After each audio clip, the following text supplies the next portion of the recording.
Do you want a cool shirt and to help support the podcast? Use code MILOS, that's MILOS, at checkout for 10% off. Link is in the description.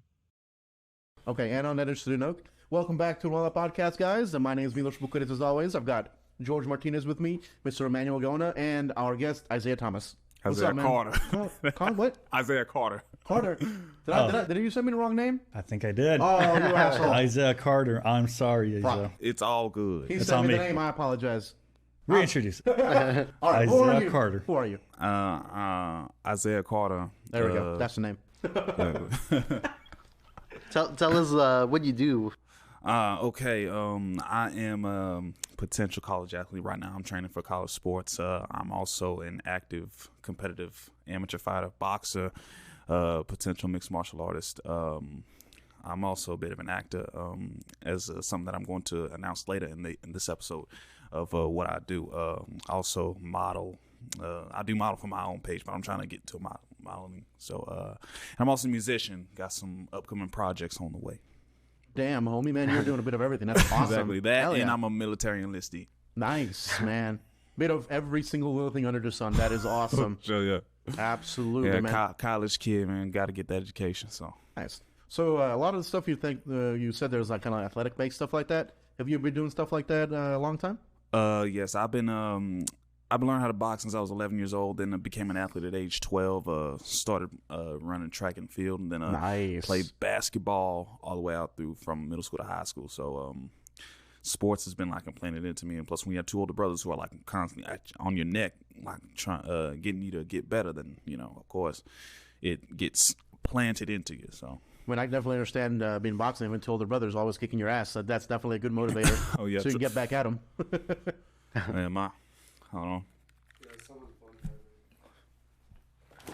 Oh shit, you good? Sorry. Technical difficulties. Yeah.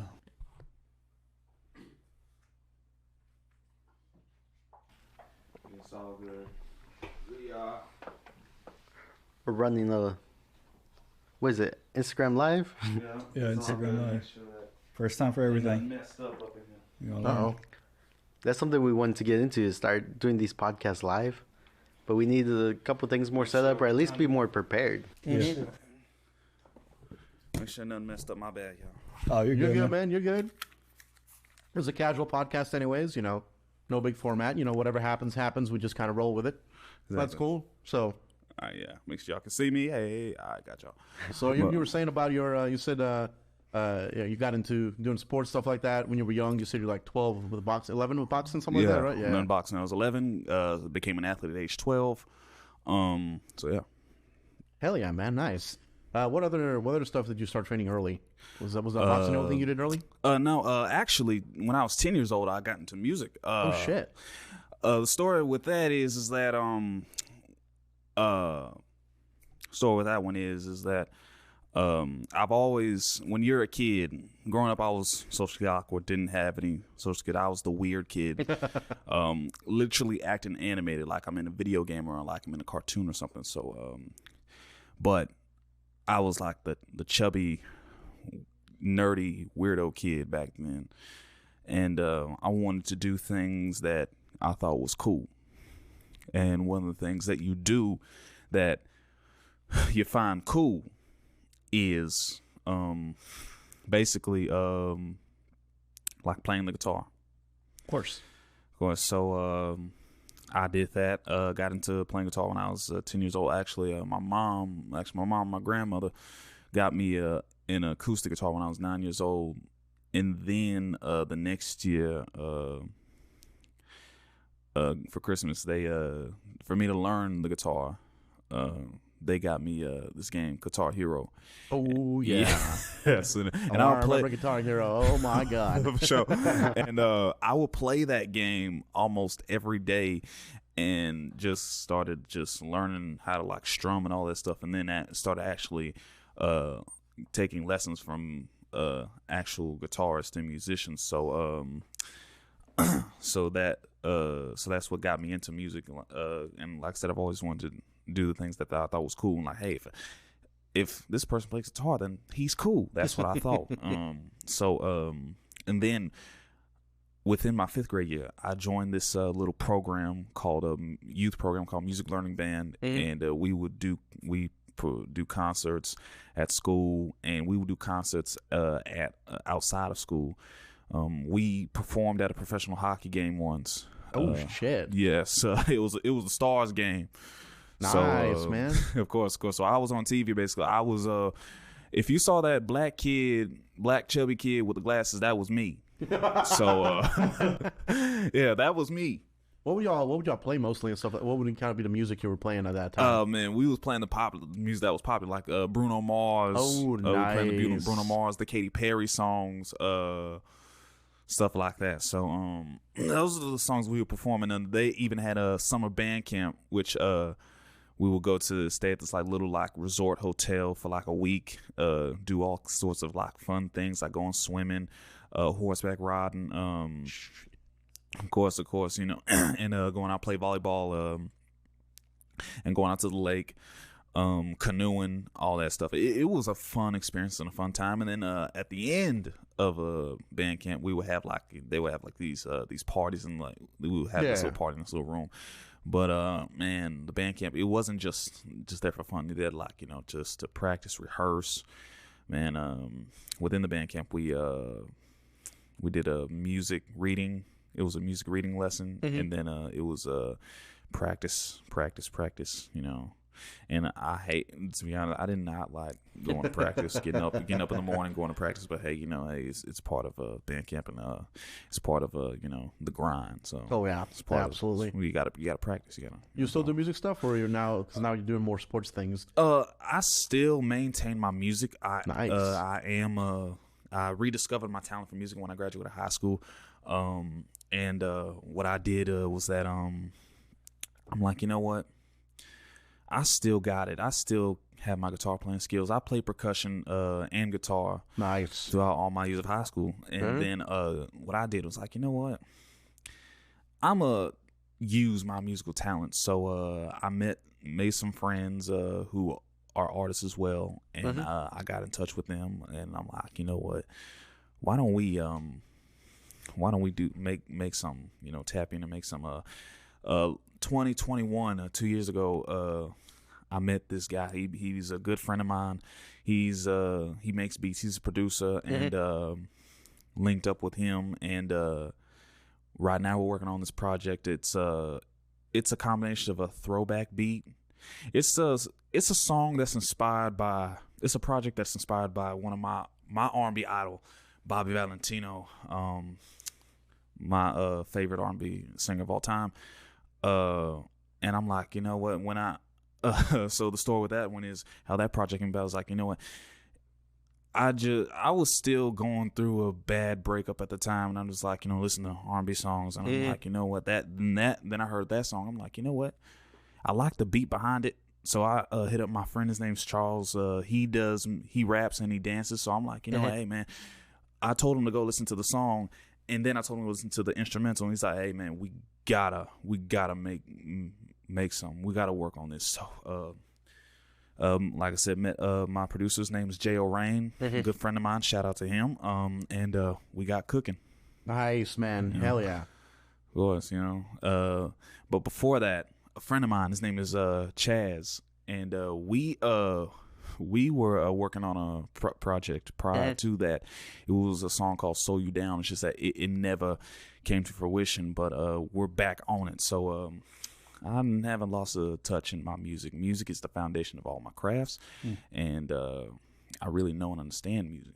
So, oh yeah, man, absolutely. It's you know, if you can stay on beat, that can help you through a lot of different things too. I know it's like when in certain sports for training and shit like that, it kind of helps to be in rhythm for shit, and knowing music definitely ain't gonna hurt in that. So it's kind of interesting how like those two things usually kind of come together. There's a lot of musicians that also do sports, or a lot of sports people that also do music. So it's kind of interesting how that always keeps on linking up. Of course. You know that music is the one thing that communicates to me. You know, there are times that I'll be in my headphones and I'm like, man, I feel this music. Whenever I listen to like I said, Bobby Valentino's music, it's similar to the experience that I had with girls, and that's my first project. My first project is about the experience that I had with girls, like, and Oh Lord, I know my ex is gonna be calling my phone, be like, "Oh, you making songs about me?" I'm like, don't get the wrong idea. So trust me, like you an ex for a reason. Don't get the wrong idea. So. Yeah, I mean, hey man, that's you got to draw inspiration from somewhere, and that's definitely something that is very important. Exactly. It's very familiar, man. For sure, like I said, 'cause my music it's not just I'm not just writing music, like the music comes from like my life. So There's different people like that, like the guy we had on last time, Pre-K. Shout out Pre-K, bro, you're fucking badass.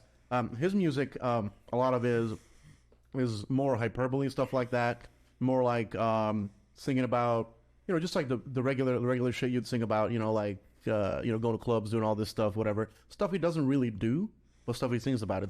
It's funny how like there's a big dynamic. There's those people and there's people who sing like from their own experiences, and both ways are like really fucking interesting to me. I'm like, you're drawing experiences from completely different spaces, and it's kind of cool to kind of like look at the contrast between those two type of styles or shit. of course.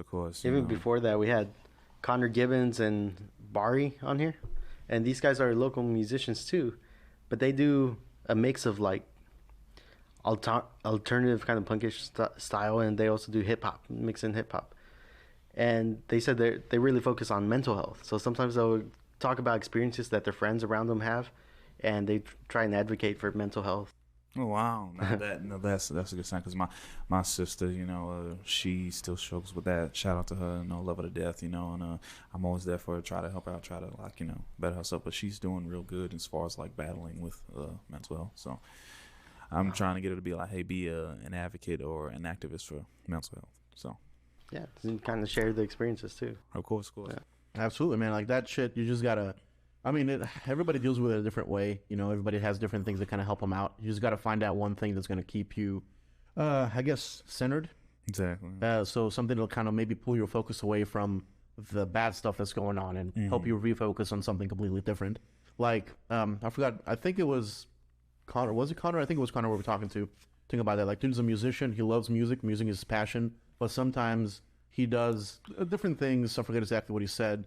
I think it was like video games, right? He said, or something. I forgot what it was talking about. Here for that. But like there was, oh yeah, he does something to like focus away that has nothing to do at all with like his music career, just to kind of have something that completely just takes his mind off of anything else. And so I know they went off on the rant, like they were talking about Pokemon for a while. And I was like, they're like, oh man, I've been catching Pokemon, and that's relaxes me. Oh yeah, shiny hunting. Yeah, he was Shiny hunting. Wow. That's fucking nuts. Yeah. So how did you go from being a musician into the art of boxing? You did the music first, or you did the boxing first? Actually, I said the music first. I started out with the bass guitar, then transitioned to electric, and my talent for playing music by ear just came to me, Yeah, and then the boxing, where does that come in? How did that happen? So when I was 11 years old, I was a bully victim. I was about to say he got his ass kicked and wanted to kick some ass. Yeah, I was getting roughed up by my brothers. I was, like I said, I was a straight up bully victim. I was bullied for being different. I was bullied for being an outsider. Like I said, I was a chubby kid, buck teeth, had glasses, I was unattracted by a lot of girls up at school. So 5th grade, I was bullied verbally, bullied. They tried to bully me physically. So I'm like, no, I wasn't having that. So I'm just like, the summer of 2011, my aunt had this friend who was a Golden Gloves boxer. In his day, he had a boxing background. So, he taught me some boxing. And then as I got older, couldn't train with him anymore. So, as I got older, I became a self-taught fighter. And then grew a keen eye for everything as far as grappling and striking. So that carried on when I got older. And then when COVID hit, I couldn't train for college basketball. So I'm just like, you know what? Until basketball was basketball was shut down basically.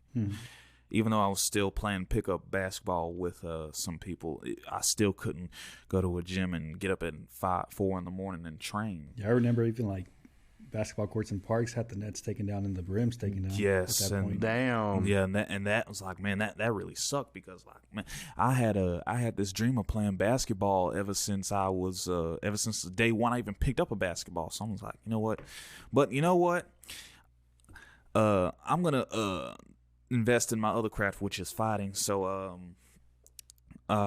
I was a student. I'm a student of the game, so I was watching videos, watching technique videos, and watching fights and all that how-to stuff. One of this guy that I used to be friends with, he was like, "Man, you always watching some fighting match or something like." So I'm like, "Oh yeah," because I want to learn. Because like I said, when we was under the pandemic, still I used to be friends with he introduced me to his cousin, and his cousin does MMA, boxing, and martial arts and Muay Thai. So he taught me all those things, and then I went took the initiative to like invest the time and learn how to fight. So and like I said, growing up a bully victim, and then all the way out through middle school and high school, even after I transformed myself into an athlete, a lot of kids, they just picked on me, made fun of me, like, and then just antagonizing, and then having an antagonistic older brother on top of that. They still saw me as like just a teddy bear, a big wimp, basically. Oh, he's a big guy, but he's a wimp, he's weak. So, and I've been dealing with the talks of oh Isaiah can't fight, Isaiah's weak, he can't fight, Isaiah ain't gonna do nothing, he thinks he's hard, he thinks he's tough, Isaiah can't fight. So after I graduated high school, started shifting around, taking some free trial classes at MMA and boxing gyms, and like I said, after we got off lockdown, my good friend Ontario Lightning Landis, love you, bro, professional MMA fighter, you've trained with him too. He introduced me to War Room, and then I started investing time on learning the game more. So wait, where you guys train right now? Because you both met at the boxing gym. We met at the War Room. MMA gym, War Room. MMA. War Room. It's Okay. inside of Metroflex, so it's a room inside the biggest It's a well-known gym here in Fort Worth. It's called Metroflex. Okay. Right inside there. I've Go been in there. I started taking boxing. I went to a place called Love, Gloves, and Faith or something like that. I don't know. It's on Cherry Lane. There was a small boxing gym. Yeah. So I did some classes there. Then I kind of stopped. And then I was just going to a regular gym, like like a Planet Fitness, a 24-hour fitness. But just last year, I started going back to a boxing gym, the Golden Gloves up here on Jacksboro. And I was going for for a month last year until I couldn't go anymore around November.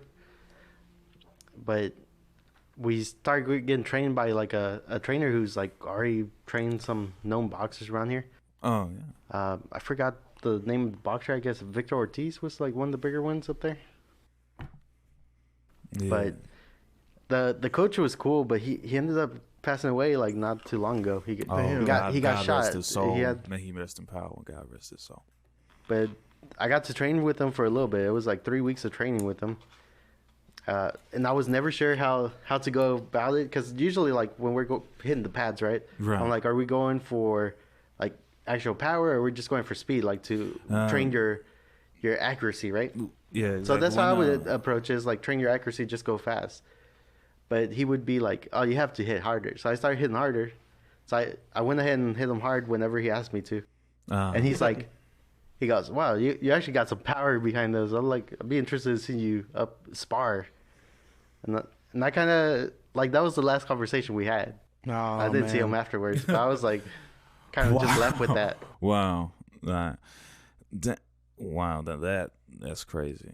God rest his soul. Man, you need to basically continue that. That was basically kind of like a rite of passage of his. Now that he's no longer gone. Since he told you you got potential, you need to keep going. Exactly. I was told the same thing. I also trained with this coach out in Frisco.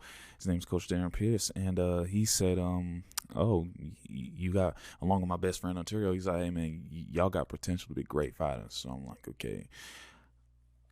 When he said that, I'm like, okay, now that has motivated me even more. I know what I'm doing now. I'm doing the right thing. So like I said, this whole boxing and MMA thing, it started as like a quarantine project, and then then I had to really pick my own brain and be like, why am I actually doing this? Why do I want to compete? So I guess because I was getting the hang of it so much that, hey, I wanted to test my skills, but also it's because to be empowered, because to show the people who did me wrong, because I actually have a bit of a testimony. Show people who did me wrong, people who tried to oppress me, hold me down, and be like, yeah, y'all think I'm weak. Well, guess I'm gonna show you how strong I am. I'm gonna show y'all that I can fight. Y'all so that's your motivation, is like the people who kind of look down on you. You're like kind of show them off by succeeding. Exactly. Yeah. You know, because even in high school, people hated me because people were hating on me because I was better than them at basketball. Dude, there was I read the Will Smith book, and like I remember his whole thing was that this girl broke up with him when he was like 15, and that was kind of his motivation to try and get better at the things he was doing. And that time it was like his music, he was doing rap, and then went into like acting. Apparently he says the motivation came from like the girl just like dumping him. Damn. Oh wow. I mean, you gotta channel the energy into something, man. If you don't want to channel into negative feelings, you gotta channel into like proper good shit. Like he did for his music, and you're doing into everything else as well. Your music, exactly. Shit like that. If you channel the energy into the wrong places, it just leads to nothing. Yeah, exactly. So that's what I do. Like I just I invest. Whenever I want to learn something, I just become a student. So I say with music is I never put the guitar down. Never. Like I said, fighting. Just showing people what's up, and then like I said, basketball is the one sport that runs in my family, and I inherited it from my dad. Nice. My cousin plays overseas. I got another cousin who's currently playing college basketball right now. My brother was a walk-on at Langston University in Oklahoma City. So, and then my dad, he was so happy to hear the fact that I'm playing basketball. Like, well, my son's in uniform, man. So, and he was actually proud of how hard I've been working, just because I would practice for like an hour, by myself after he taught me how to shoot and how to dribble. And then man, I tell you, hell yeah, man. How do you find the time for like all everything you're doing? Because are you like a full-time student right now, or are you?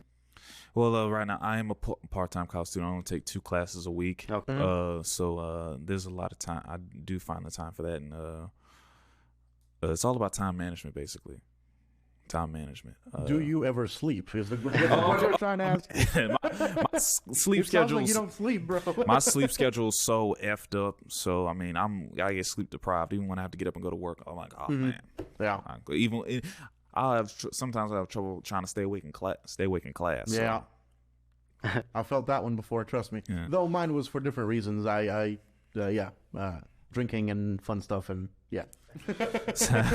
Exactly. I wish I could say my reasons stayed up were like yours, learning some craft, but no, it was literally either playing Civilization up to like 3 a.m. or getting drunk with somebody to like. You go down that weird YouTube rabbit hole. Oh, that too. Shit, man. I'm always impressed by people like you who have that motivation and drive to do all that shit. What causes that, man? And how the hell can I get some of it?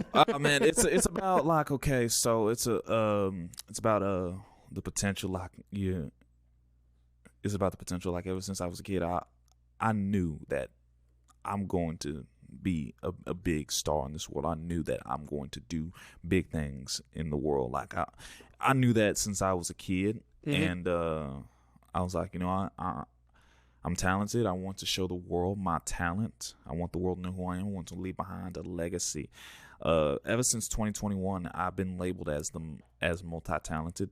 I've been labeled as a man of many talents. And apparently me being multi-talented is what caught the attention of the military, trying to snatch me up even more now. It's what has caught the attention of many people. And people, man, you got a lot going for yourself here. You do it all. So, yeah, man, absolutely. Yeah, when you do great things, people notice. Exactly. People do notice. And as I always say here, like, and I say this at least once an episode, it's not who you know, it's who knows you. Exactly. That's the most important thing. That's how you move up in the world. People who've heard of you, people who know what you do. Or as Preke said, it's who you know that gets you in. It's what you know that gets you ahead. Exactly. Which is so exactly, and by that extent, what they see of you. Exactly. For sure. And me being a man of many talents is what has got me to where I'm at now, and got me the connections, got me the networking. And also in 2021, I knew I was doing something right. I knew I was doing something right. This one day, it was like I said, Bobby Valentino's birthday, and he was giving shout outs, and nice. I was following the people that he was giving a shout out to. One of his people was one of his friends, and she had personally DM'd me and said, "Hey, thanks for the follow, Isaiah." And we had a good old conversation. And she goes, "Looking forward to watch you grow in your journey." And she said, "Here's one thing about the music industry. Some of us are humble, some of us are not. Me, I'm just real." Like I said, she said, "Looking forward to see you watch and grow in your journey." She said, "Stay in touch. Bobby and I got you." And he said he loves basketball. So nice. The fact that hey, if I'm acknowledged by being acknowledged by someone in the an executive in the music industry, I knew I was doing something right.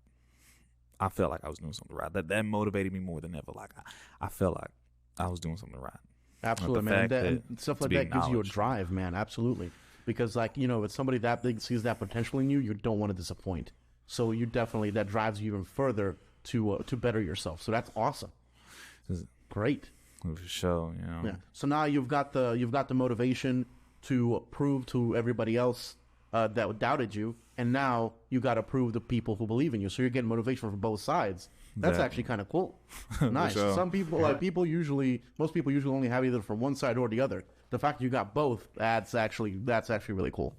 Exactly. You know, one of my goals, like I said, other than becoming a world champion in the sport of boxing and basketball and potentially MMA, is also like I said, to be a selling musician. You know, like I said, I want to leave behind a legacy of. So you talk about music. Coming back to it, what do you? So you play bass. And what else do you do? Bass guitar, electric guitar, and percussion. Mm-hmm. Gotcha. So, do you collaborate with other people? I guess then at that point, it's not really solo career stuff. It's stuff. I'm doing many collaborations. Mm-hmm. I'm collaborating right now because one of the reasons why I'm collaborating is because I have no direction. I don't know how to, so I need help. Mm-hmm. So that's one of the reasons why I'm doing collaborations because I need direction. And one of my friends, who's the head of this film project that's coming on the way that I'm working on. He said that you got to do some solo stuff, you know, because people need to know how good you are by yourself. So, but I need some direction. So maybe that film project can help you make a score for that film. Of course. You could be the person behind the music of that film. Yes, sir. That's some good direction right there. You know, look at the scene, see what fits, what kind of music fits. Start playing with the guitar or other instruments and put it in there. Okay, cool. I'm gonna try that. That'd be good. Just an idea. I mean, yeah, bro. Like he's got the three most important things. You've got the bass, you've got the guitar, you've got the drums. That's really all you need for a good song. You can throw in more. Of course, you can throw in more stuff, but like right now, I'm trying to learn how to play the piano, the keyboard. Oh my God, yes. Especially if you do want to go down the, like he said, the movie scoring thing, piano is absolutely necessary. But yeah, like just those three instruments themselves make up like 90% of the songs, the ones you already know. So you're already in a really good head start. Yeah, the other day, I think we were watching Die Hard, right? Oh shit, and yeah. we were talking about how scores nowadays just you don't feel it. You just see a movie and they don't fit it in right. And then compared to Die Hard from 1980, 1986. 1988, I think. Yeah, anytime you hear that music in that movie, it just fits perfectly. I'm like, well, you don't feel this kind of music in movies no more, so maybe you can bring that back. The scores nowadays are just forgettable. Like I don't see myself or hear myself ever like humming to a tune any newer than probably 2005, 2006. Like anything after that, it's just not really memorable, man. I don't know if I'd be humming the Die Hard thing, but like every scene had like music to build the ambience of it. So everything like came together to like really level up like the everything you were seeing on screen, Well, which yeah. you'll see it a lot. And like I've heard like Quentin Tarantino say he doesn't do scores, but they're like his movies were too quiet. And so I remember him being told that Harvey Weinstein like wanted him to put music into it, and he's like, well, how about music from like movies you like? And he's like, well, maybe that would work. And he started putting in scores from other movies or theme songs from other movies and shows that he liked. And so you get a lot of that in his movies, but you don't actually have like music throughout, like building ambience. You just have like basically what would be almost music videos that go along with the image. Or like he creates the music videos with those songs. Yeah, I mean, you don't always need something. It's just that, you know, you need something that fits. But that's something that he gets complimented on his movies, because his soundtracks, everybody like really likes his soundtracks for most of his movies. Yeah. And they're usually like stuff he pulls from other movies, especially from Ennio Morricone's or like the old exploitation movies. He uses all those scores. Oh, yeah. So when you mentioned your friend who's the filmmaker, I'm like, you can collab with that, since he's the one that wants you, since he's the one that's pushing you also to make more music, right? Of course. Name is O.B. O'Creaky, the head of this show that he created called Bloodlust, and how that came about was that like I said, while we were training in his backyard for MMA, he approached me and said, hey, so are you a fan of anything supernatural? I'm like, of course, I love anything supernatural. So he's like, so what do you think of this project that I'm doing, Bloodlust? And I'm like, so cool. And then he casted me as a hunter, playing the role of a supernatural hunter, and he made me casting director along with that show. So that's how that came about. I thought you were going to say, do you believe in ghosts? And then he was going to just like hit you really hard. Oh, and no. Be like, you people know me. Him and his brother did that one thing where turn off the lights, lock stuff in the room, and his brother made a noise, and I quickly jumped at him, and I'm like, man, don't play with me like that, man. So, like, it was some challenge. Get Yeah, you in but the that's character. awesome, man. So hell yeah. So you're gonna be so you're gonna do you doing acting? What else are you doing for this project? Like You I say said, casting. How's casting going? Yeah. Oh man, it's going pretty well. It's easy for me to find some people. So I'm right here. Are Trying to be you now. just looking for people, like putting feelers out there, or like how are you getting them to come to you? I talked to them about it, and like give them like the loadout of how it's gonna be, and they're like, hey, And this is people you're seeing like on social media, and then you're like, oh, I kind of like your social stuff. media, people that I'm meeting in person, people that I'm meeting in school, Okay. through other people. So yeah. Yeah. Are you going by their background? Like, are they already into acting, or are you looking just for people? I'm going by What's your approach? the look, to see if they have the look, and also going by like the skills and the potential, because I can see like, hey, this guy's like talented. I can see like, he got some talent. I don't know what it is, but he's got something. Yeah. So I mean, one thing I kind of got to hit on that you're gonna have to be careful with. And I know our friend Tress has had some issues with this, like hiring friends and people like that. Like you can never guarantee those people are gonna show. That's the problem. Yeah, exactly. So like when the shoot days come up, that's why I would suggest looking into like actor groups, stuff like that, because those people are more likely to actually show up and actually work for your project. Hiring friends, I've seen that work out great, and then also really kind of backfire. So be careful with that. Just like picking people out of the crowd, because I've done that before too. And you're like, this dude has a look, this dude's perfect, and then dude can't remember a fucking line. You're like, bro. Exactly. So I always make sure like that I pick like the right people. So But sometimes that works, man. Like kind of hit on that project, the Adventures of Game Chasing, that movie. Still waiting for that Blu-ray to come out so we can talk to and have people on. But the main villain of that movie is this old dude who basically the main actor just found at a gym. Like this super old ass guy who went to the gym with him is like, hey, you want to be in a movie? You look like a dude. And he's like, okay. You look like a dude. He looked like an old mean bastard, and so he's like, yeah, come be in a movie. It was like, okay. And it was really the character ended up being really hilarious because the old guy was just playing into it really well. So like sometimes you're right, that can work out great, but I'm just saying be careful because oh yeah, for sure, most definitely. Like I said, if it's a key person, just be careful with that. Oh. most definitely. And also, I would like to announce right now, I am also starring in an upcoming reality show called Apex. What's it about? Apex. It's about 7 guys from different backgrounds, different views on life, different stories, life stories in there. All like basically the concept of 7 alpha males. Is it like something like a day in the life type thing? I don't know. It's more of like also, I'm not sure of that part, but it's like it's gonna be like a little bit of like Ultimate Fighter where we do challenges and stuff. Oh, okay. So it's a competitive like reality show. Yeah. Okay.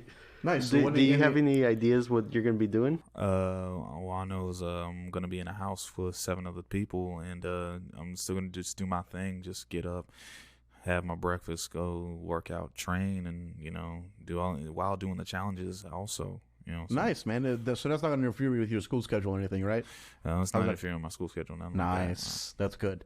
So when is this, any news on when and where this is going to be airing? Oh, it's going to be... I know you're still in the shooting stages, but still. It's going to be airing on Roku TV. Mm-hmm. Nice. Roku TV. Any idea of when or anything? When we can expect it? It got delayed because we didn't we had to find some new cast members, but we have 2 more spots open for the spots. So right now, hey Caesar, you got to be on that shit. Go. Oh, for sure. Hey, come on. So we have 2 more spots open, but shout out to like only one network. That's how we got the deal. That's how the show is happening. Gotcha. Is it a Dallas-based show or is it like nationwide? What is it? Dallas-based. Just Dallas-based? Yeah, we're trying to get it like popping and all that other stuff. So shout out to my boy Demetrius Smith. He's an artist and he's a model also, and he brought me onto this onto that show. So shout out to him. That's awesome. Hell yeah, man. That's nice. I've never worked on anything reality based before, so I don't even know how that would work personally. But that sounds like a fun thing to do. Oh, for sure. Yeah. Well, do they need any help filming? Any help doing any shit? Of course, they're hiring for production side shit. Let us know, man. Of course, they are actually hiring for producers and filmmakers and marketing directors and all that stuff. So filmmakers, producers, they're all hiring for that. So nice. Might want to look into that, George. We'll look into it. Yeah. I can get you in touch with those guys. We'll try and get them on the podcast too. We'd like to talk about it here. See about that, yeah. Because we haven't talked to anybody in reality. But doing the reality TV is like, yeah. Of course. To say it's gonna be a fun show. They're doing multiple shows. One called Spicy Chef. One called. Oh shit! Nice. Yes, they're doing two. They're doing exactly two that all girls reality shows as well. So so it's a come up network. It's a debuting network, and this is a debuting reality show. Yeah, I mean, it makes sense. You need content, man, and absolutely, if you can get it off the ground. I mean, shit, man, if you got interesting people like you on there, it's got to be a good one. Of course. No, I'm interested in the chef one, man. If they're looking for casting, get a bell on that one. Well, one of our previous guests used to have a cooking show he did for a little while. He was really big into radio and all that stuff. So he's got a really good on-air personality. If you guys need stuff for the cooking show, we got to hook up for y'all. We got a guy. That sounds good. I'll get in touch with the VP. Mm-hmm. We'll see. I mean, he's a busy dude with the real estate shit, but I'm pretty sure he'll want to make time for something like that. That sounds like a good time. There you go.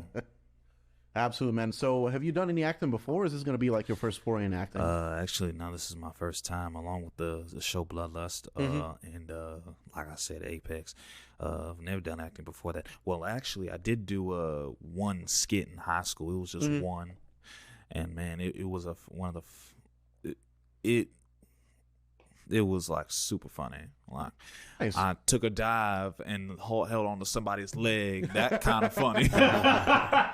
Nice. Yeah. So one thing I got to ask is, you haven't done much of acting. How do you like sitting around and doing nothing for most of the day? Man, I actually don't. Oh, I don't know. That's basically like one of the biggest things of being. He's an like actor. a lot waiting around for. Oh, you talk about that? Oh yeah. Oh yeah. Oh man, I wouldn't like it. So that's one thing that a lot of people. That's one thing you might have to get used to. Like if you actually do want to be an actor, a lot of the times you're waiting for the shots to be set up. A lot of times you're waiting for stuff to keep moving, multiple takes over and over again, and then just sitting there until they need you.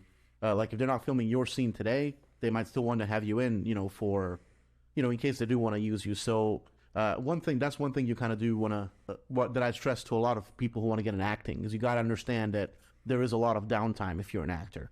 Especially if bringing a portable gym to his absolutely. Because listen, that's one thing about me. I'm a fitness fanatic. I'm a gymaholic.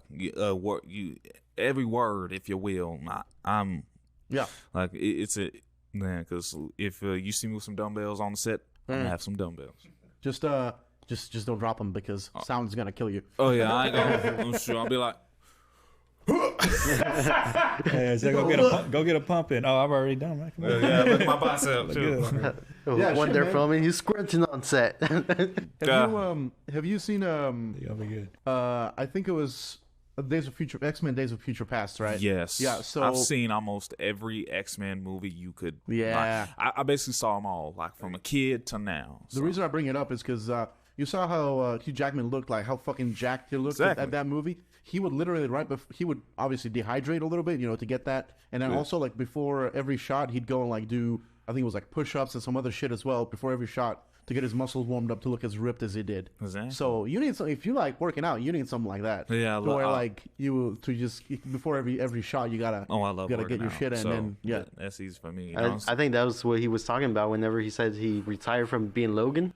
Because it was rough on him. Because when he knew he had to shoot a scene with his shirt off, he said he would dehydrate 3 days before. Yeah. So like by the time they finally filmed, he already had like the veins and everything popping. Popping out, and he would like do push-ups and like dumbbells to just get the muscles to puff up even more, and then like actually do the shot. But it was like 3 days of prep for just one shot. Yeah, but you got to be careful with that. I was watching somebody talk about and I don't know, now we're going to fucking wrestling. Ric Flair's final match that he just had like recently. It was a fucking disaster. Cause like I think he's like in his 60s. He wanted to look good. He wanted to meet weight. And so he was literally dehydrating for like 3 days, not drinking anything. Or more than that. And then he passed out twice in the fucking match because he was so fucking dehydrated. So you got to be careful, man. That shit is rough. Exactly. You got to you want to look good, but you got to keep the...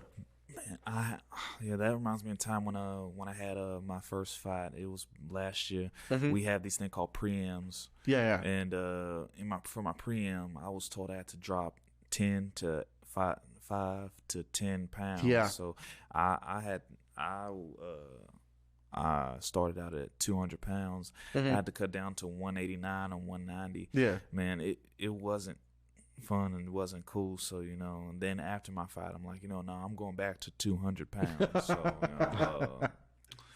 the weight cutting is not fun. Like you feel like you feel drained and all that stuff. So yeah, that's what they say. It's always rough.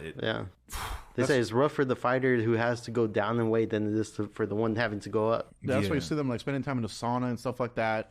And it's like because a lot of them, I know how to do in some things. Some things they'll do like a official weigh-in in the morning, and then for the press, it'll just be, they'll just use numbers from the morning. Exactly. So by that point, you're now actually at the weigh-in, you're weighing like 4 or 5 pounds more because you're finally getting all that water back in you that you were missing to meet the fucking weigh-in in the morning. Exactly. Yeah. Oof, man, I tell you that preem. Oof, man. So how was that? You said you did have an official fight. How was that? Man, that preem, it was a test of my skills. The opponent that I went up against, he was 1-1. I was debuting. My team was like, hey man, you better not lose to a 1-on-1 fighter. So you know what I did? I'm like, I was not gonna lose. I fought handicapped. I sprained my left knuckle during the fight. So I was handicapped, but I came out with a victory, man. It was 4 rounds, man. So now after that fight, I'm like, now I know what I'm going to be getting into when I go into the amateurs and then the pros.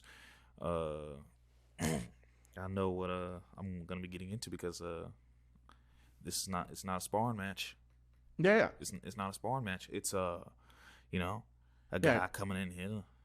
So yeah, I mean that's hit you as hard as he can. Yeah, and I mean, I see a lot of people like going through that, and then once they get to their first match, they're like, "No, I'm done. I'm out. I like the training. I don't like the actual fucking match." They just quit at that point. So I'm glad that you want to actually keep going after that. That's good. Exactly, because after that, I had so many. I was nervous. I got past the nerves, and I'm like, you know what? I don't feel the nerves no more. When I go into sparring, I don't feel the nerves no more. When I spar against someone who's a little bigger than me, a little taller than me, I don't feel the nerves no more. If I spar, when I'm sparring against someone who is a little more skilled than me, who's more skilled than me, I don't feel like I'm like, okay, this is sparring. I know what I'm getting into. So. You got a match lined up anytime soon, or is that still something that you're working on for now? There are some events that one of my coaches did post in this group chat. There's a Golden Gloves event in April. There's a Golden Gloves. There's another tournament. There's another bout in March. There's a tournament in April, so I'm gonna be competing in those. Nice, hell yeah, man! Are those gonna be open to the public, or is it just gonna be? I'm gonna try to make them open to the public, but I'm trying to get some videos. But the tournament that I couldn't be in, this tournament that was going on yesterday, but they wasn't allowed to get any videos. But everyone on my team won. They got medals. They won that tournament. Hell yeah! Well, I mean by open to the public, I mean like is there gonna be fans or is it just gonna be like judges and stuff like that? Yeah, like, can I come and watch you get your ass kicked? Or kick somebody's ass. Yes, you can. You indeed can. Okay. That's what I was asking. Like, open to the public. Like, can we come and watch and shit like that? Because those are always pretty fun. Pretty fun to look at. And like I said, the training is a thrill. Yeah. So, well, one thing, Manuel, when are you getting up there? When are you gonna? I know you've been training for boxing and shit. Are you just training to train, or are you also gonna get in a fight? No, I'm not a fighter, man. I just like to train, spar. That's my thing. Yeah, I enjoy training and sparring with this guy, you know. Yeah, it's fun, man. I mean, guy got so much more muscle and weight on me, but at the same time, like he says, man, it's a thrill. It's something that you seek just to get better at during sparring. You don't want to kill the guy. You just want to make him better. So that's why I love sparring, because it's not too friendly, but it's at the stage where you kind of respect the other guy's ability and who he is, but at the same time, you want to push the other guy to get better. And that's me and Isaiah's Groove and Moo when we spar. We just say, well, there's a size difference, there's a skill difference, but wherever you lack, I'm going to push you there and I'm going to take you there. And then whatever I lack, he's going to do the same to me, and we're going to get better as time goes along. And, you know, have a good workout. You know, most definitely. And that's where it stops for me. But for this guy, you know, he's going all the way to the top. I can feel it. I can see it. He trains hard. Exactly. You need to take a bit after it, man. You need to go. Huh? You need to hit it, man. I developed a powerful left hand, according to one of my coaches at one of my gyms. Apparently, nice. He be telling some of the people who do be training there to work out there. He's like, hey man, watch out, man. He hits hard. He's knocking people down now. I'm like, I don't try to, but you know, it happens. Yeah, I mean, shit, man. Like, that's good. So if you've got power in both, that's fucking perfect. I know some people have like a dominant one. I'm guessing you're right dominant, but still, man. I'm a lefty. Well, you're a lefty. Oh, shit. All right. That's why people couldn't stop me in basketball. Can't stop me in basketball. People are like, oh, my God, he's a lefty. So, you know, people don't expect that. Yeah. Exactly. Man, whenever you do spar, what's the thing you're going for? Are you actually practicing, like, putting all your power through the punches, or are you, like, holding back? What's the goal in sparring? There's these gyms that I train. One called Arms and Fight Club. The coach. Sorry, go ahead. The coach. He's like, hey man, all right. So watch y'all's power. Respect each other. Watch the power. So I hold back, even though three times, I caught 3 guys with body shots and knocked them down with body shots. It wasn't on purpose, but it was just the fact that, like, okay, because this one dude, he was coming in close, so I was like, okay, hook, and he dropped. So it was just like, oh man, he said watch the power. I'm like, oh, hey, my bad. Then there was another time I sparred against another guy. We was in a tie, like in like the Rocky movie or like the Creed movie, and caught him with a body shot. He dropped one knee. It was an accident though. So but he said the purpose of the drill was to knock that person out of the tie.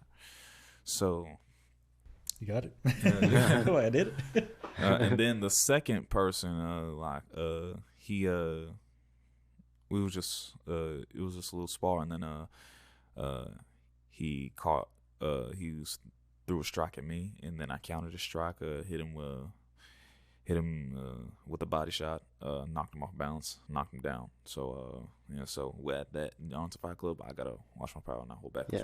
One of the guys that I was practicing with, say he went up to sparring. He likes sparring with like the different guys try to help him train. But he said one guy would not hold back, so he just hit him like full force. Exactly. So he got annoyed with it, so he started fighting him for real and like hitting him back. That brings me to a story at my Arlington gym.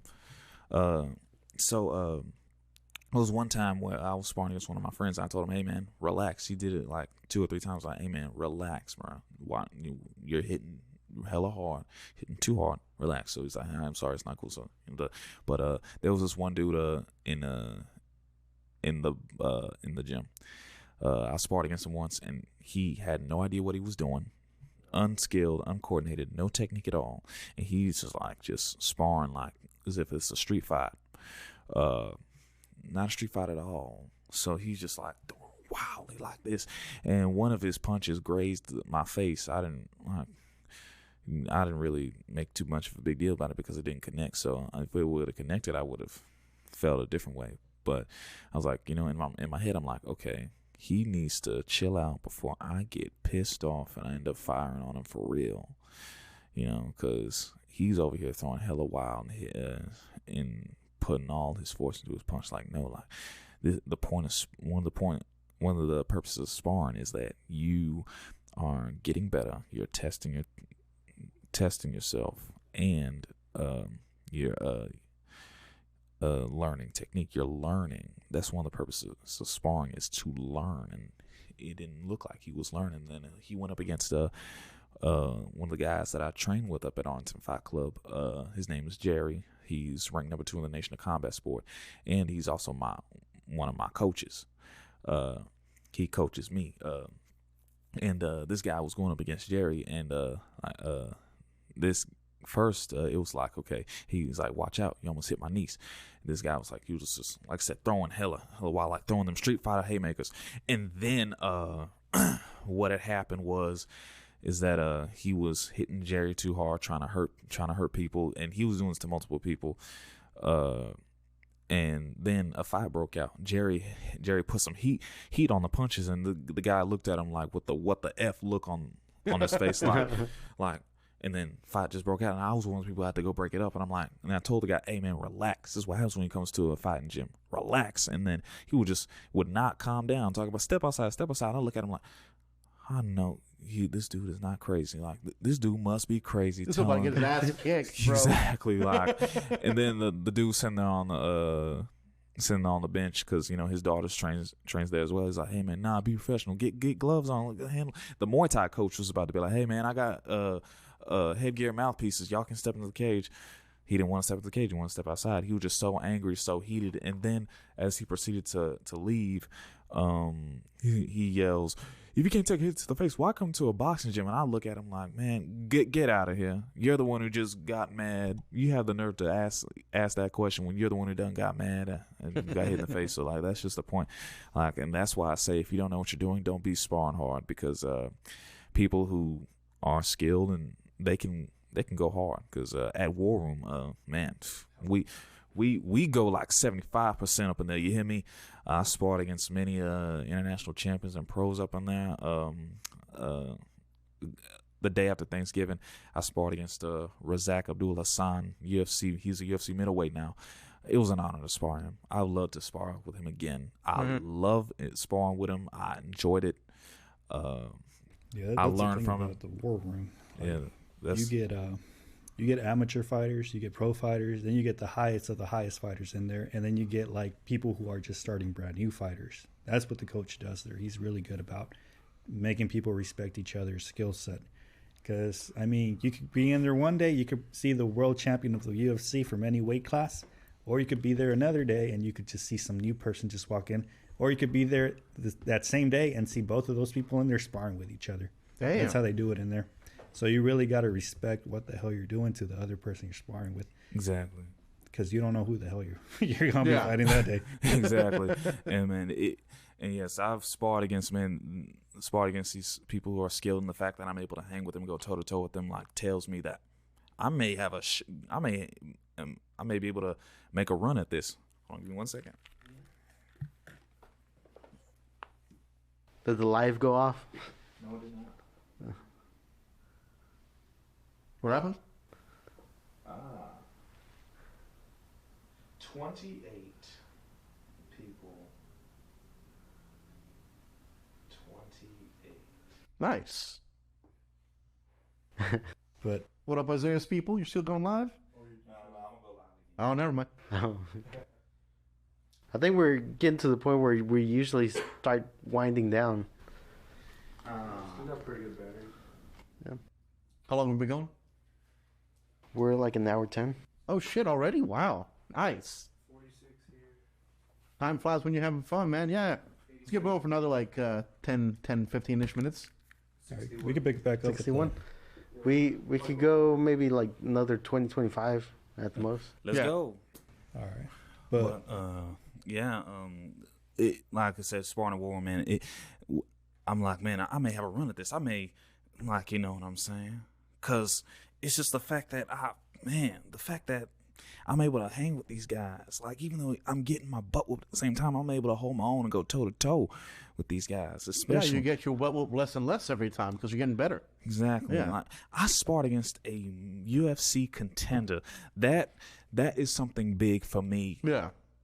Because I played against a college basketball player while I wasn't even in college yet, and the fact that I was able to hang with a college basketball player, that's already something big for me. Then I spar with a UFC contender, UFC middleweight contender. That was a privilege and an honor, and I love it. Shout out to Razak Abdul Hassan. I know my boy Ontario is going to send this to you. I hope he does. Love you, man. Yeah, he's a great guy. Like I said, I love sparring with him. I learn from him. Like I said, sparring with these guys up at War Room, I learn from these guys because these guys, like, they put in the work and they are working towards bringing home the gold. Oh, something I asked you about. Whenever, as part of your workout, you do weights, right? Of course. Because I had some guys who at the other gym who they're like, oh, boxers don't do weight training. Oh, and I was like, bro, that's a no. myth. That's a lie. Because I've seen Alicia Baumgartner do weight training. I've seen Jake Paul, who I do not like. I don't have nothing against him. Just the fact that I just don't like how he's going about his career. Because I got he into knows like weight training for a little bit, and like I was like, that's probably why I have power behind the punches because No. I already had some weight training. Of course, But lifting these- weights makes you stronger. So, like, one of my good friends and training partners, his name is CJ. Well, we call him Dub Chivo, but he fought on Tuesday Night Fights. I wasn't there to be in his corner, but I saw his fight. I mean, he won. He beat that dude. So what we would do along. If we're not in the gym putting on the gloves, we're hitting the weights. And he said that, hey, we want to look like gods. And then he's like, hey, lifting weights, makes you increases your punching power. So that's just a myth right there. Boxers don't lift weights. Yeah. They do. And this guy, he's still training like that, like the way he was told. I guess he doesn't. He only does like conditioning and then just like skills, but he's not doing any weight training. Where's your power come from then, man? I guess Not See, that's the me, thing, but like the those pu- boxers. well, no, not you, but what I mean, like in general, like The punching power comes from your lower body. yeah. It's on the I mean, sides. if they're already adding boxing into and it- touching, like Yeah. I'm pretty sure you're building muscle, like Shoulders. pushing. Shoulders. Yeah, but I'm sure like doing weight will not hurt, unless of course you get too fucking jacked and then you can't move. But I feel like that would be like the only issue you would ever have with like weight training, right? What is? Well, no, like I think the only issue weight training would cause to boxing is if you get big, and then you Oh. can't move as swiftly. Oh Like no, that's not true. You see that? So what would be? So why? What was the myth? Why was the myth there? Like what? Why were people saying that it's a bad idea to weight train? That's what I was trying to get at. Because people were saying, oh well, it slows you down, doesn't make you fast. That's why my one of my coaches who was just on live, his KP, he said, I don't lift weights. I do all calisthenics because he goes ask Lennox Lewis if lifting weights slows you down. Like I said, that's a myth because there's a thing called lifting light weights for endurance. I lift light weights for endurance, to increase my speed, and then plus, like us fighters, like we take small weights and we do you do like those punching drills to increase our speed and increase our endurance. So that it's a myth. That's why it's a myth, because apparently it makes you slow when it doesn't. No, it's been there's some jacked guys in the fight game who are buff and jacked and are fast. I mean, you've seen Anthony Jackson, right? He's the UK boxer. Are you talking about Anthony Joshua? Yes. Joshua. Yeah. He's got speed and power, and look at him. He's built like an Adonis. But he ended up losing the fight a while back to Andy Ruiz, who was like a chubby guy. But he got that belt back. He got it back. But the guy came in chubby, and it's like he also didn't think he'd have any power behind him. It didn't look like much of a challenge. But then the fight started, and then you're like, oh shit, this is actually really good. So it was a good back and forth. That's how hard you hit the pads in practice. And then by the time they did the rematch, Andy Ruiz, he even said, "Dude, I spent too much time like celebrating. I didn't even train." Oh wow! So by the time they did the rematch, it's like this guy's just celebrating his one win, and then like ended up losing the rematch. Oh man, like that man. Let me tell you something. Don't looks can be deceiving. Yeah. Even heavyweights like that. There are heavyweights who look out of shape, look like all they do is just sit around, play video games, drink beer, and eat burgers and fries and pizza and burritos. They look like that. But when you see them in the cage or in the ring, they're like, yep, don't mess with those guys. They look like they can't whoop yo, but they can. So that's why I say don't looks me deceiving. That's why my mama always told me, don't mess with anybody because you don't know what they've been through. You don't know what they're capable of. Yeah. Don't mess with nobody because they may look like they can't whoop you. Don't underestimate nobody because they may not look like they can whoop, but they can. Absolutely, man. You're absolutely correct that looks can be deceiving. What was what was his name? Butterball, right? Butterbean, yes. The big old fat dude who had success. Yeah, bro. Like anybody, and sure, he looked like just a ton of lard, but dude was actually had some decent power. His technique wasn't too. His technique wasn't great, but it wasn't bad. Yeah, he was actually doing shit. Yeah, exactly. So you're absolutely correct. For sure, because like I said, people, I was picked on one of the reasons because for my looks, and then as I got older, look at me now. Because I'm gonna tell you, like I said, I had the buck teeth, I had crooked teeth, I was chubby, glasses.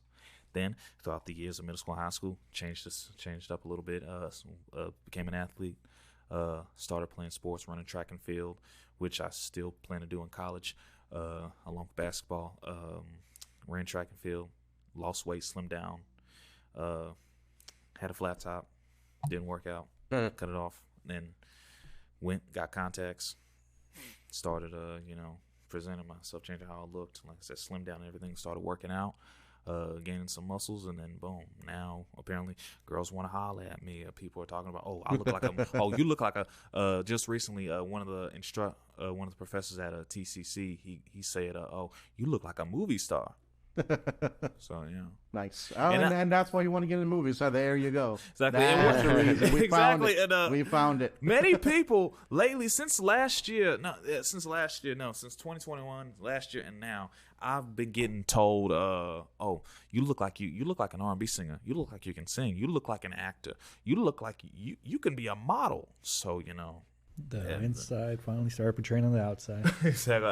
Ever since people have been telling me this, and ever since I started transforming myself, it's just been getting different looks now. And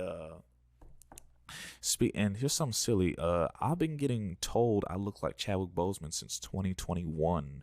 One of my boxing coach's daughter, the boxing coach's daughter at this one gym I would train out in Watauga, she goes, "You look like somebody famous. You look like that guy who played Black Panther. And ever since then, I've been told I look like Chadwick Boseman. I don't see it.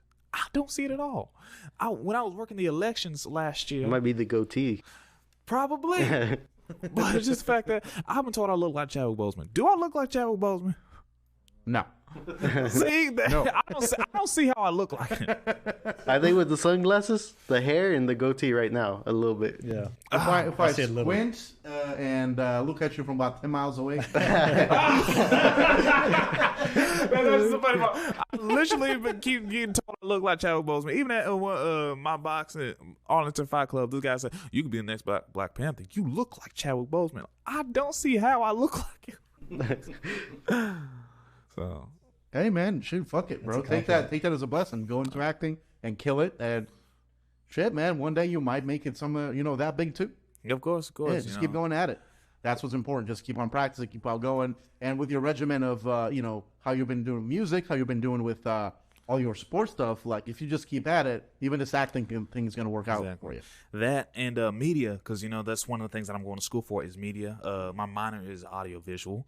I've been told, and how I got into the media was that my high school coach, one of my high school teachers, we was doing an advertisement project. This is where advertising on the radio. Yeah. And she goes, and then I was recruited on my school's media team, and they're like, hey, that's the guy. When they heard me doing like the deep voice for deep voice of a jazz black guy, smooth jazz black guy, that was me. And then he goes, hey, that's the guy. So I was a part of the school's media team for sports. And then my one of my teachers, she gave me a letter. She says, hey, you have a great radio voice. Wish you the best future endeavors.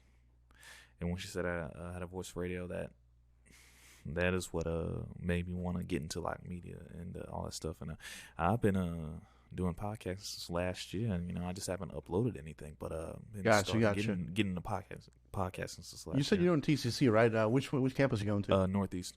Yeah, hell yeah. Me and him both went there for TV and radio and stuff. I don't think any of the professors are there now that were there when we were here, but yeah. Are you doing the RTVF stuff over there yet? Have you started doing the media classes there? My counselor won't allow me to, but What the fuck? Why? because apparently the instructors that I had in last spring, I wasn't clicking with, so I had to get new instructors.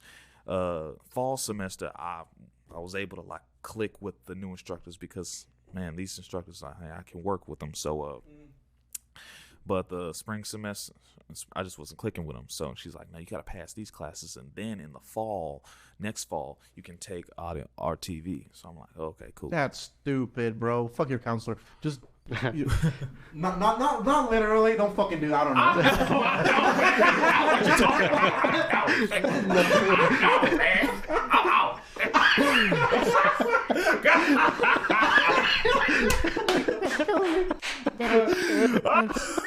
But like, so okay, I still don't fucking get like. Just seduce your counselor. There's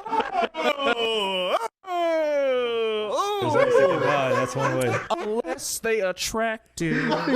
He's just blowing out everyone's ears.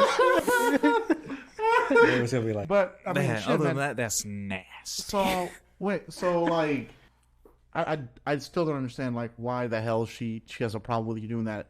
That's strange. I don't think I've ever had those issues like at TCC. I know like you can like Like take if you fail a class, Wow. and then still though like that shouldn't stop you from going to a different department, taking classes, whatever. I mean, I'm sure they've got their reasons. Which sucks. I'm sorry, but yeah, once you get into RTVF, like that program there was really fucking good when we went through it. And Dude, whenever I was at UTA, like I had a similar issue where I signed up for the fine arts department, right? So I was doing film there, and then they were offering this emerging media degree or like certification, but it was only for broadcasting. But I wanted to take those classes because they said I could. But I talked to the counselor at the broadcasting department, then went to the fine arts, and I had already signed up for all the classes with her.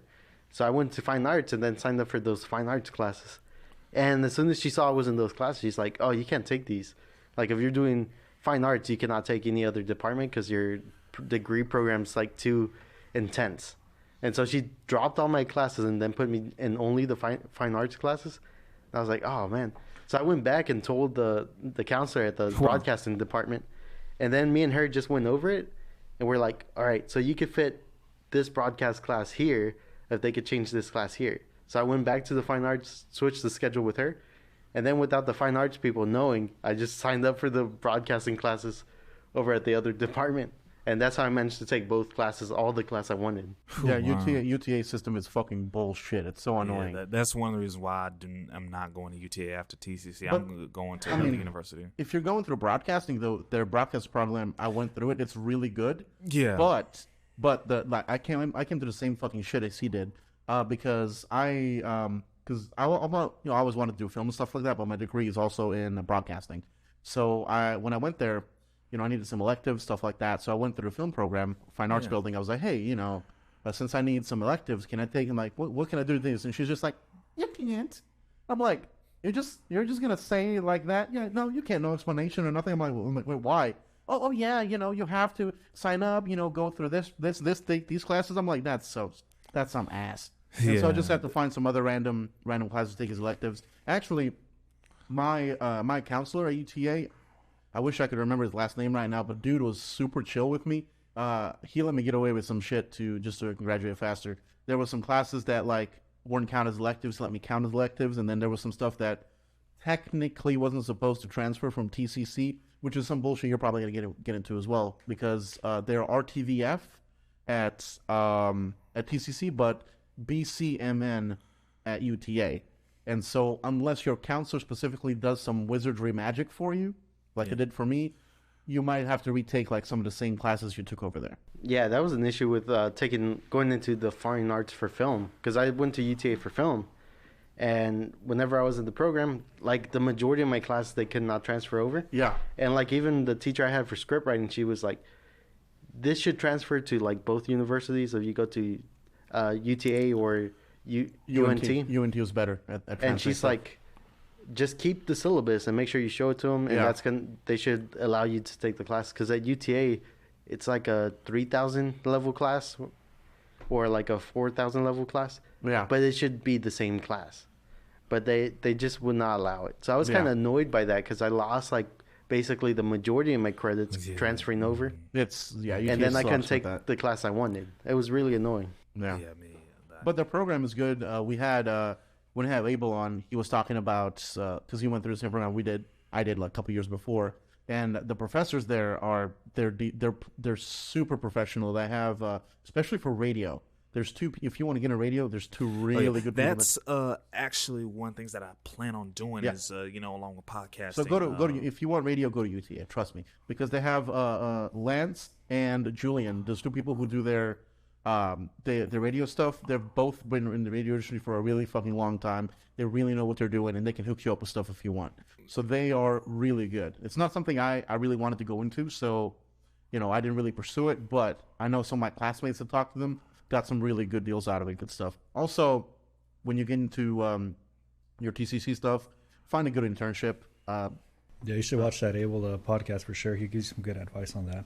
Yeah, okay, cool. Talking about going with the Cowboys too, and also pre-K as well, because pre-K was a TCC. The job he has now with John Clay Wolf, that radio show, that was an internship he picked up. Yeah, watch those 2 episodes for sure. Okay, so cool.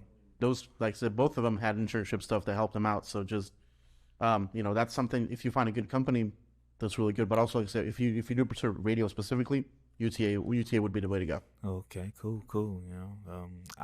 I've actually was told. You can keep going. Yeah, you can keep going. Just asking me. Yeah. I actually was told about the audiovisual program when I asked about it, and they said they said, hey, we got a great audiovisual program, but I want to go to a university to where like I have a good chance at playing basketball, because they said I want to. I thought that the quarantine, the pandemic, is what put my basketball journey to a halt. Yeah. Which has one of the things that led me on this fighting journey, but it has not. So it just put it on pause. Yeah. So pandemic really fucked everything up, man. Like exactly. I ended up graduating through the pandemic at UTA.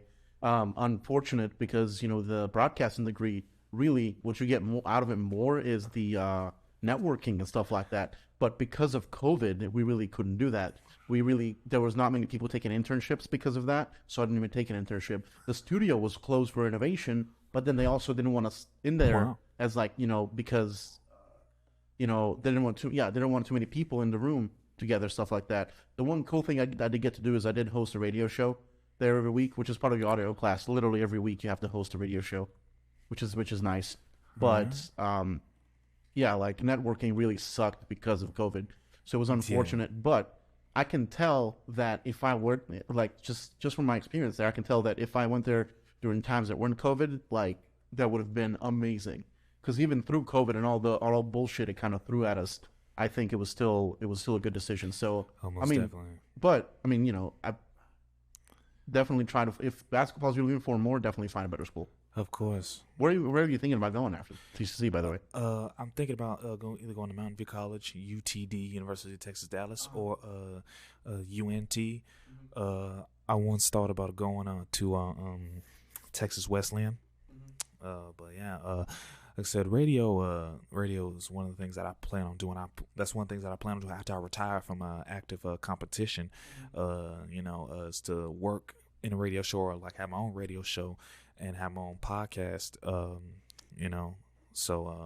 But still, basketball, I just want to have a great chance at it. Carry on what I inherited from my family. So. If you're looking for a men's basketball league to join, just in the meantime, man, I got my boy Tim Meadows. He needs a partner, man. He's like, I carry the team. I need some help out here. Okay. And also, Tim's a great fucking actor, too. Oh, he's an actor, too. There you go, bro. All right, Get the hookups. Hey. Tim Meadows, man. We're going to tap in. We got an episode with Tim Meadows, and as a joke, I kind of combined his picture with Tim Meadows, the actor who's like in Mean Girls, with a profile picture of his own. Yeah. So it's kind of it was funny. like an inside joke that like I don't think anyone picked up on. I can't give him my phone. Huh? You give him my phone. Oh, yeah. 1 sec. Oh, you got it? Cool. How much time we got? I think it's about time we wrap. Yeah, I guess You're we're... 23? 23, yeah. Okay, and that one... All right. Well, yeah. Anything else we want to do as a closing topic? Anybody got a big closing topic you want to end on? Actually, I do. I actually want to give a little shout out to my boy Dorian Garland, who's also working with the network. Me and him, we have a cooking business that we're starting up, so I want to give a shout out to him. God damn! Another thing you have your... How many fucking things you have your hand in, homie? That's awesome. Hey, people are just amazed by the fact that all the stuff that I'm doing. My mom wants me to get into firefighting, so I'm looking at that as well. Jesus. So of course, like I said, shout out to Dorian Garland. He's been like a big brother to me. He's been a mentor to me. Love you, man. Love you. So cook with that. We're gonna make some Jamaican foods, and one of the things we're gonna make some high protein foods. The foods that is high in protein, but it's also very enjoyable. Like for example, chicken wraps, high in protein, low in calories, but still enjoyable. So nice. That's what we're doing. A protein cheesecake. I made a prototype last year. Get hungry now. It was a protein cheesecake. It was a Marco-friendly Oreo protein cheesecake, and it was a little prototype. We're making it again because he wants to sample it. So, and what I'm going to do for y'all as a gesture of gratitude is that I'm going to have y'all, once it's made, y'all are going to try it. Oh, hell yeah. I'm down, bro. That'd be great. I look like I like food, and that's because I do like food. Hey, man, we don't discriminate. We don't shame up in here. That's one thing I don't do. What's something my mama told me and taught me not to do? Don't bully nobody. Don't make fun of nobody. Don't be shaming nobody. That's one thing my mama has always told me not to do, because she said one day you could end up like that as well. Hey, go ahead and plug in like all the places people can find you. Y'all can find me on Instagram at Crimson Red Finesse Kid C. I will spell that out. CRIMSON, the color red, RED, FINESSEKIDC.